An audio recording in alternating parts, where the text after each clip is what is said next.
कार्तिक, जो अब तक छुप छुप कर अपने इरादों को अंजाम देने की कोशिश कर रहा था, अचानक सामने आ जाता है और रिमझिम की जान लेने की कोशिश करता है।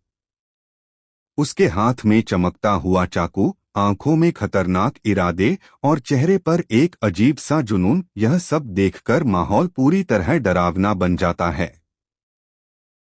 रिमझिम कुछ समझ पाती उससे पहले ही कार्तिक उसके गले की ओर चाकू बढ़ाता है। उस एक पल में जैसे समय थम जाता है।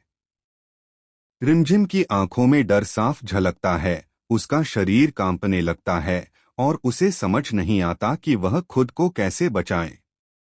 लेकिन तभी जैसे किसी फिल्म का हीरो एंट्री करता है, उसी तरह समीर पीछे से आता है और बिजली की तेजी से कार्तिक को पकड़ लेता है।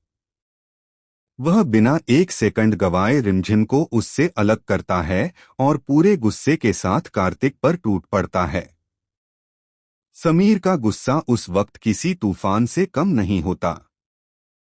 वह कार्तिक को जोर से धक्का देता है, जिससे वह जमीन पर गिर पड़ता है।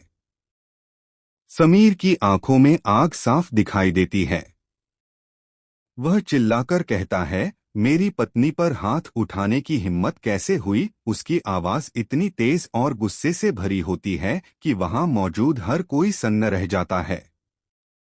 कार्तिक खुद को संभालने की कोशिश करता है, लेकिन समीर के गुस्से के सामने वह कमजोर पड़ जाता है और आखिरकार बेहोश होकर जमीन पर गिर जाता है।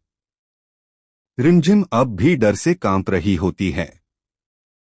उसकी सांसें तेज हो जाती हैं और वह खुद को संभाल नहीं पाती। ऐसे में समीर उसे अपने पास खींचता है, उसे संभालता है और दिलासा देता है। उस पल में दोनों के बीच का रिश्ता और भी गहरा महसूस होता है। लेकिन जहां एक तरफ यह भावुक पल होता है, वहीं दूसरी तरफ घर के बाकी लोग इस पूरे घटनाक्रम से हिल जाते हैं। इसी बीच रूप बुआसा माहौल को और भड़काने का काम करती है। वह सबके सामने इल्जाम लगाती है कि इस घर में रिश्तों को तोड़ा जा रहा है और हर चीज का जिम्मेदार समीर और रिमझिम हैं। उसकी बातों में जहर साफ झलकता है।